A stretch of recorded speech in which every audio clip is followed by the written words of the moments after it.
Bonjour à tous. Alors aujourd'hui, on va parler d'un sujet qui est en lien avec le verbe. Me pose souvent la question, comment savoir exactement quel auxiliaire je dois utiliser? Alors, des auxiliaires, on en a trois pour créer nos verbes. En français, on a le verbe avoir et le verbe être. En allemand, on en a trois. On va regarder plutôt haben et sein et werden, ça viendra dans une autre vidéo. Donc, souvent, c'est de choisir entre haben et sein. Alors, on repart toujours à l'infinitif. Essen, fahren, par exemple, l'infinitif simple et l'infinitif composé. Et dans l'infinitif composé, on voit qu'on a besoin de cet auxiliaire. Gegessen haben, qui veut dire avoir mangé, et gefahren sein, c'est être allé. D'accord? Donc, pour construire ces infinitifs et pour ensuite construire nos verbes, on aura évidemment besoin de savoir lequel choisir. Alors, je vais faire juste une petite synthèse et donner encore quelques autres éléments. On va commencer par sein. Il y en a nettement moins que, il est moins souvent utilisé que haben, mais il est utilisé dans certains cas de figure. Dans le cas de figure de changement. Alors, quel type de changement? Le changement, on va penser d'abord au mouvement. Quand on fait un mouvement, on se lève, on s'assied. Donc, chaque fois que ça implique un mouvement, tous les sports, le fait de sauter, de courir, etc., vont impliquer un mouvement. Donc, on va utiliser le verbe être. Ensuite, on a le déplacement. Donc, déplacement, quand on parle de déplacement, on parle d'un point A à un point B. On va d'un endroit à un autre. C'est un déplacement. Il peut y avoir, enfin, c'est pas statique, c'est vraiment on passe d'un point à un autre point. Ensuite, on a également un changement d'état. Le changement d'état, c'est passer par exemple d'un état de veille à un état de sommeil, un état de sommeil à un état de veille, un état de vie à un état de mort. Enfin voilà, tous ces états-là, on va utiliser des déplacements, enfin utiliser le verbe être parce qu'on change. On change aussi, par exemple, de grandir. Il a grandi, on dira en français, mais en allemand, on dira er ist gewachsen. Donc, on va changer d'état, c'est-à-dire que notre corps, il va changer, il va subir une transformation. Donc, à ce moment-là, on aura un changement qui va se faire. Donc, j'en avais un quatrième qui ne me vient plus en tête. Là, je vous le noterai si, s'il me revient. Attention, parce qu'on peut avoir un changement d'état. Par exemple, quand on dit transformer. Quand on vit une transformation, c'est un exemple, on vit une transformation et puis on va utiliser le verbe sich verwandeln. On se transforme, on se métamorphose en quelque chose. À partir du moment où il y a un, on va mettre en vert, un sich, donc à ce moment-là, on ne peut pas avoir de verbe être. À ce moment-là, ça implique l'auxiliaire avoir. Donc on dirait er hat sich in je sais pas, eine Maus verwandelt. Donc le fait qu'il y ait un sich va primer sur le changement d'état, parce que forcément il y a un changement d'état qui se produit, mais à ce moment-là, le sich va être plus important que ce changement d'état, où avec le sich, il s'est transformé, c'est un peu, c'est pas la même chose en français, il s'est transformé en allemand, er hat sich verwandelt in etwas. Ok? Donc ça, c'est important à savoir. Ce qu'on peut voir aussi, c'est qu'on ne peut pas avoir, donc attention, je vais revenir sur ces quelques exemples, je vais vous donner des exemples de verbes.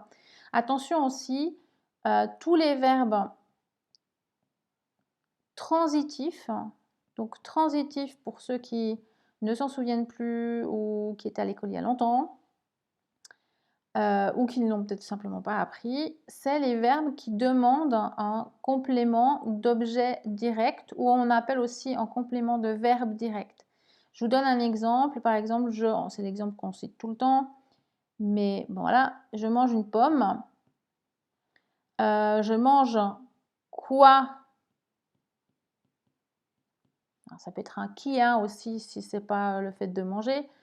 Eh bien, ceci, en allemand, ce sera un accusatif, sauf si le verbe demande un cas particulier, mais sinon, ça marche assez bien.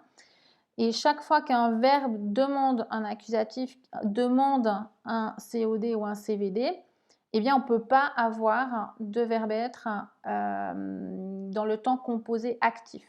D'accord? Quand on dit « j'ai mangé une pomme », ben, forcément que ce sera « avoir ». Donc ça, c'est aussi un élément qui peut vous donner un peu la puce à l'oreille. Ensuite, le mouvement, je vais donner quelques exemples de verbes. Un mouvement, c'est des verbes comme springen, donc sauter, c'est comme rennen, c'est comme schwimmen.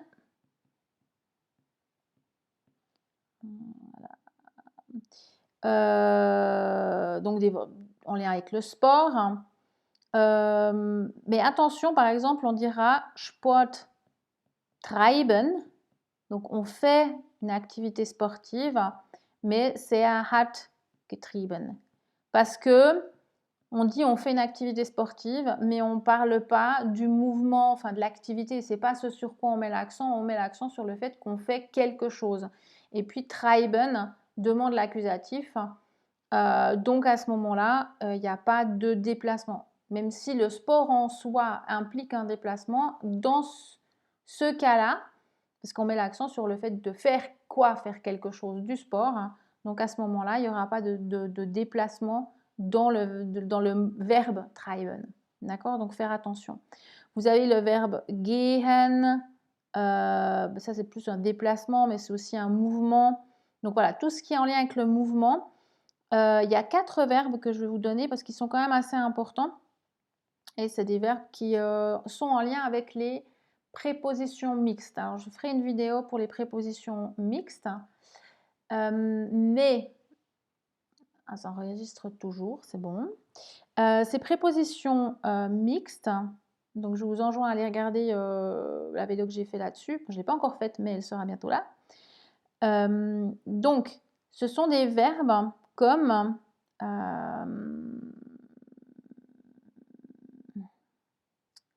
est-ce que c'est en lien avec... je suis en train de me poser la question.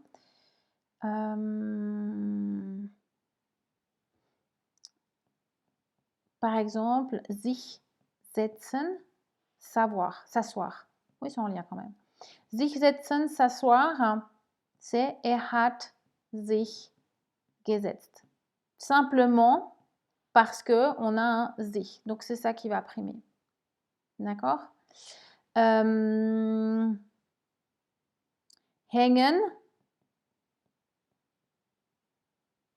être suspendu ou suspendre. Donc là, il faut voir qu'on a 2 possibilités avec hängen. Soit on suspend quelque chose, donc je suspends un tableau, ich hänge ein Bild an die Wand. Und ich habe ein Bild an die Wand gehängt. Donc ici, typique, hein, le fait de suspendre quelque chose, alors évidemment qu'il y a un mouvement, mais on suspend quoi? On a un COD ici, et donc on ne peut pas avoir le verbe être. On a suspendu quelque chose, une image, die Wand, on va y arriver, au mur. D'accord? Donc là, comme il y a un COD, on peut pas, il y a certes un mouvement, on fait un mouvement, mais le verbe demande un COD. Donc, à ce moment-là, eh bien, on ne peut pas mettre le verbe être. On doit garder le verbe avoir. Pour hängen, il y a un deuxième verbe qui, lui, est irrégulier et qui veut dire être suspendu. Donc, vous avez le verbe régulier qui veut dire suspendre quelque chose et le verbe irrégulier qui veut dire être suspendu. Et on dira hat et ist gehangen. Il a été suspendu. Hein. Là, on accepte hat et ist. Parce que ça dépend si on est en Allemagne ou en Suisse allemande, on peut utiliser les deux. Donc, il y a des petites, mais ce sont quelques verbes en fait. C'est vraiment quelques verbes, donc, mais simplement soyez attentifs au fait que si on a un COD, si on a un verbe réfléchi, eh bien on ne pourra pas avoir le verbe être au passé composé de l'actif et on ne pourra pas utiliser le verbe être mais le verbe avoir. Donc mouvement, on a vu, déplacement. Alors déplacement, attention, parce que par exemple si on prend le verbe fahren, ça, c'est un verbe typique. Alors, il y en a beaucoup qui fonctionnent. Hein. Déplacement, il y a gehen, fahren, fliegen. On va en avion, on prend un avion, etc. Il y a quand même pas mal de verbes. Avec fahren, par exemple, ça dépend du contexte. Parce qu'on dira, ich bin nach Paris gefahren. Donc, on y est allé, on a un déplacement de A, on n'y était pas à Paris, on va à Paris, d'accord? Tandis que si le fahren veut dire conduire, par exemple conduire une voiture, ich habe das Auto gefahren. Hein, imaginons, on veut dire à quelqu'un, bah non, c'est moi qui ai conduit la voiture, donc c'est moi qui ai pris le volant. Donc, on conduit quoi? La voiture. Donc, ce sera ich habe gefahren. Mais c'est vraiment un cas spécifique. Und sachez que ich habe das Flugzeug geflogen. Je peux imaginer qu'on peut le dire aussi. On l'utilise moins souvent parce qu'on n'est pas pilote. Mais en général, avec fahren, ça marche assez bien. Donc, soyez attentifs du fait que est-ce qu'on met l'accent sur le fait de on conduit quelque chose, donc sa voiture, ou on met l'accent sur le déplacement, ben, je vais quelque part à Paris, à Barcelone, etc. D'accord? Et puis le changement d'état,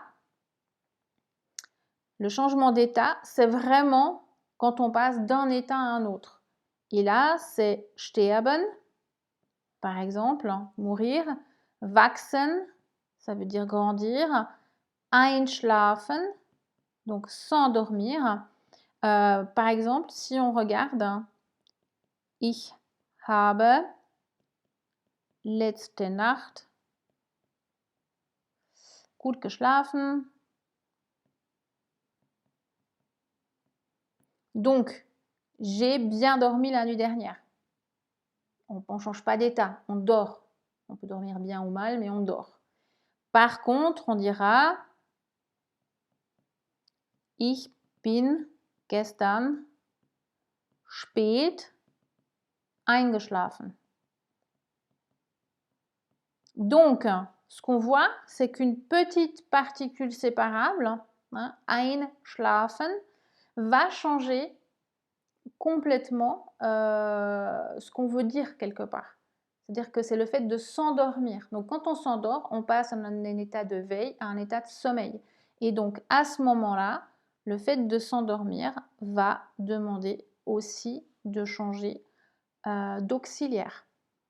Donc, on ne peut pas dire qu'un verbe comme fahren, comme schlafen va toujours prendre l'auxiliaire avoir ou être. Ça va dépendre vraiment s'il y a un déplacement, un mouvement ou alors s'il y a vraiment un changement d'état. Alors j'ai mis un point après einschlafen, mais il y en a d'autres que vous pouvez ici rajouter. Donc voilà, il n'y a rien d'autre qui me vient là en ce moment. Donc c'est déjà de bonnes indications. Donc regardez un petit peu, soyez attentifs dans vos textes, de garder cet élément en mémoire. Bon, eh bien, je vous dis à la prochaine vidéo. Bye bye.